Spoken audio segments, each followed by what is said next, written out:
September 1939, somewhere on the outskirts of Warsaw. A young Polish engineering student named Jan crouches in a roadside ditch, his hands black with axle grease and rust. In front of him sits something that looks more like a discarded paint can than a weapon of war. Inside that rusted cylinder, packed with barely enough explosive to blow open a door, is Poland's desperate answer to the unstoppable German war machine. 3 hours from now, that paint can will stop a 20-ton Panzer III dead in its tracks. This is not the story of Poland's defeat.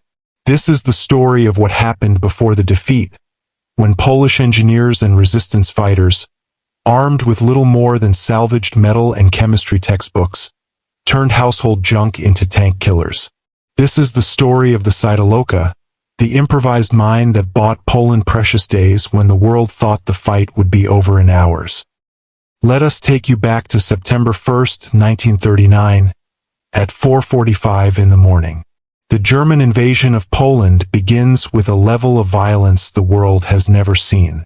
This is blitzkrieg in its purest, most terrifying form. The German panzer divisions do not advance like traditional armies. They move like a steel flood. Columns of tanks, armored cars, and mechanized infantry race across the Polish border at speeds that shatter every assumption about how wars are supposed to be fought. Behind them, the Luftwaffe turns Polish towns into infernos. Polish military planners had prepared for a war. They had fortifications, artillery positions, and defensive lines carefully marked on maps. But those plans assumed a conventional conflict, armies meeting on battlefields, time to mobilize, time to maneuver. What crashes across the border is something else entirely. It is speed weaponized. It is chaos organized into doctrine. Within 48 hours, Polish defensive positions that were supposed to hold for weeks are being overrun. Communication lines are severed. Supply depots are captured before the equipment can be distributed. The carefully planned defense of Poland is collapsing under the weight of German momentum. And the Polish army is desperately, catastrophically short of anti-tank weapons.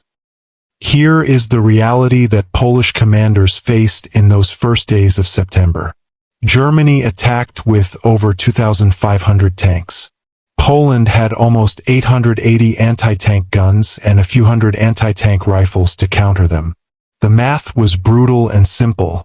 Even if every Polish anti-tank weapon performed perfectly, they would still be outnumbered 3-1. But the real problem was worse than numbers. Anti-tank guns are heavy, requiring trucks or horses to move them. They need ammunition supplies, communication with spotters, and clear fields of fire. In the chaos of blitzkrieg, with roads clogged with refugees and supply lines cut, getting these weapons to where they were needed was nearly impossible. Captain Stanislaw Sosabowski, a combat engineer assigned to defend the approaches to Warsaw, sat in a commandeered schoolhouse staring at a map covered in red arrows. Each arrow represented a confirmed German armored column. There were too many arrows and not enough blue marks where Polish anti-tank guns were positioned. His men were engineers, not frontline infantry. They were trained to build bridges, clear obstacles, and lay minefields. But laying a proper minefield takes time and resources that no longer existed. The standard Polish anti-tank mines required precision manufacturing, specialized fuses, and careful placement. The supply depots that stored them were either captured or bombed. Sosabowski looked at his engineers, then at the crates of industrial explosives they used for demolition work. A dangerous question formed in his mind. What if we made our own? The word Sidoloka comes from Sidol, a brand of metal polish sold in round tins across Poland.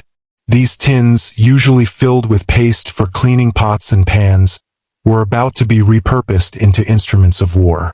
The concept was beautifully, terrifyingly simple. Take any sturdy metal container, a paint can, a Sidol tin, even a coffee canister. Pack it with whatever explosives you can scavenge. Attach the most basic pressure-activated fuse you can improvise. Bury it in the road or hide it in rubble. Wait for a German tank to roll over it.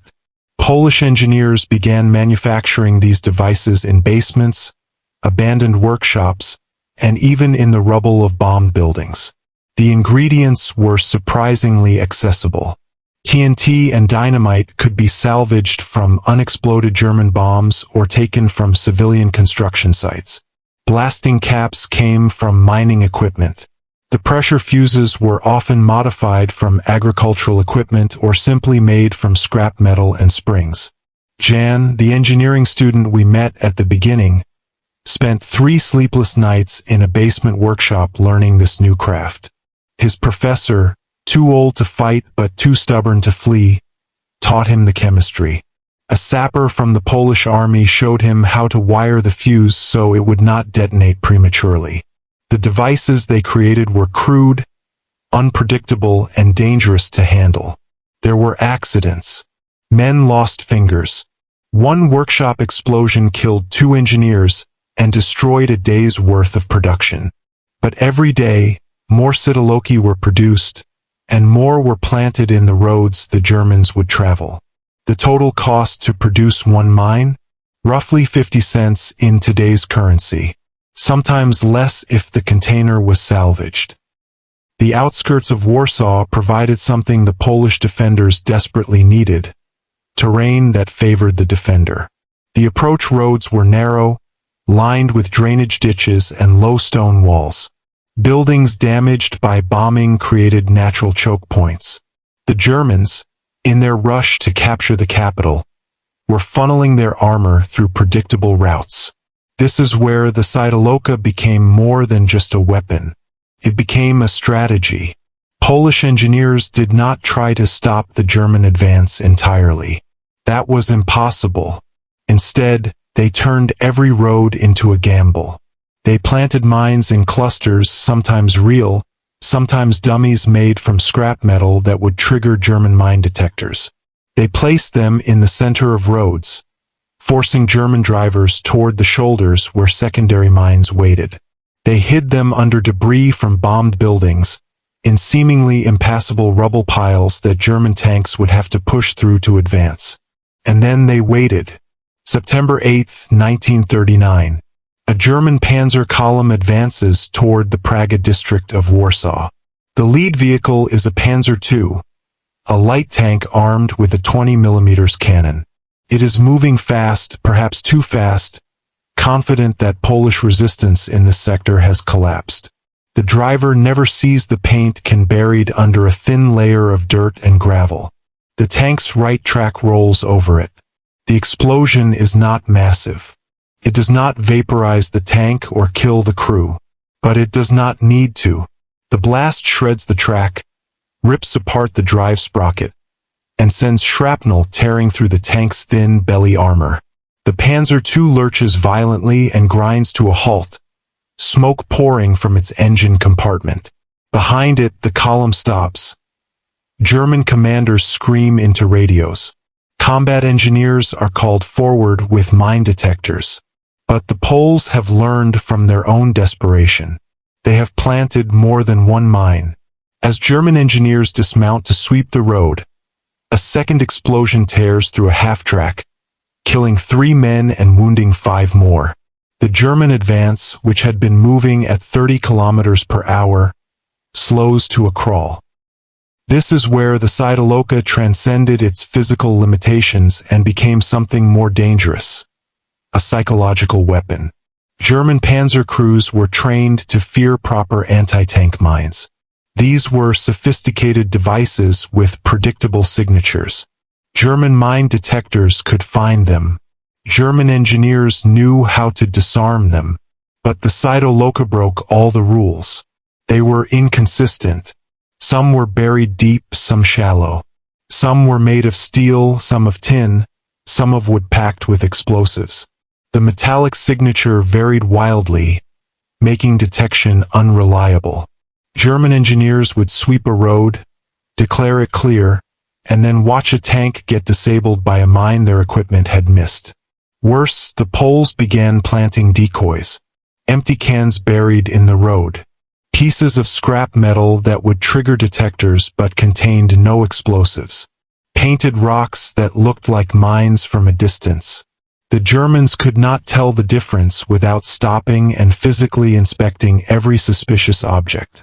And every time they stopped, they gave the Poles exactly what they needed: time.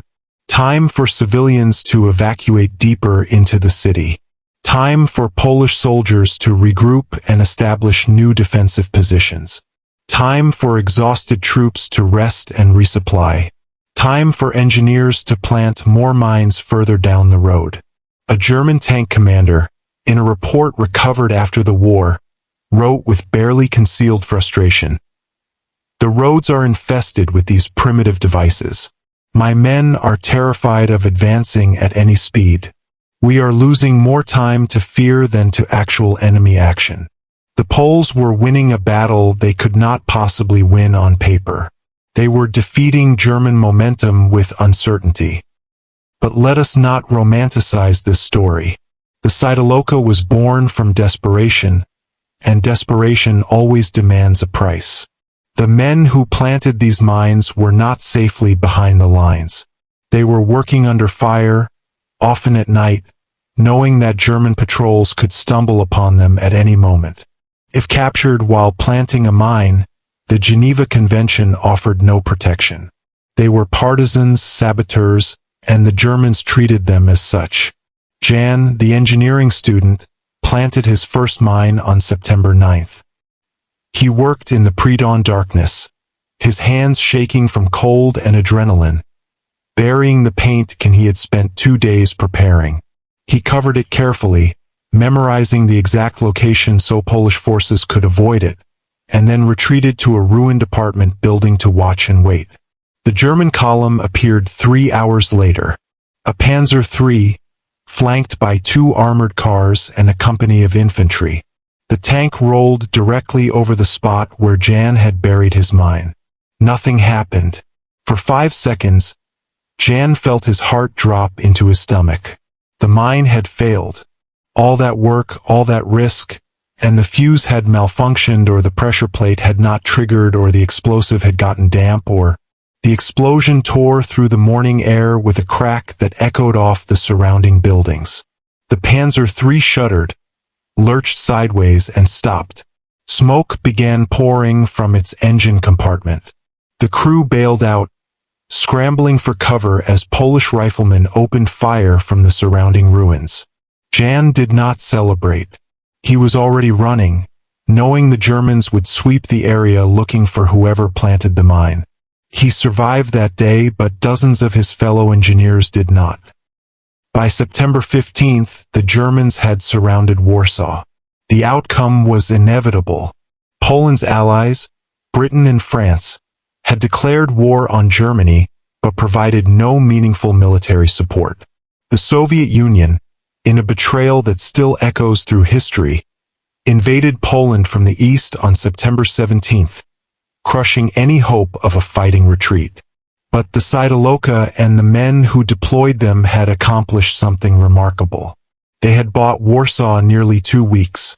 2 weeks where the fastest military advance in modern history was reduced to a grinding, cautious crawl through mine-infested rubble. The Germans documented 47 armored vehicles disabled or destroyed by improvised mines during the approach to Warsaw. That number does not include the countless delays, the hours spent sweeping roads, the paranoia that slowed every advance. When you measure the impact of the Cytaloka, you cannot count just the tanks it destroyed. You must count the hours it stole from the German timetable. Those hours mattered. Thousands of Polish civilians evacuated who would have been trapped. Soldiers who would have been overrun in the first days instead fought organized defensive battles. Documents and equipment were evacuated that would later support the Polish resistance and the Polish government in exile. The Cytaloka did not save Poland. Nothing could have saved Poland in September 1939. But it gave Poland something equally important: proof that even in the darkest moment of defeat, resistance was possible. After Warsaw fell, the Cytaloka did not disappear. It became a foundational tool of the Polish resistance throughout the occupation.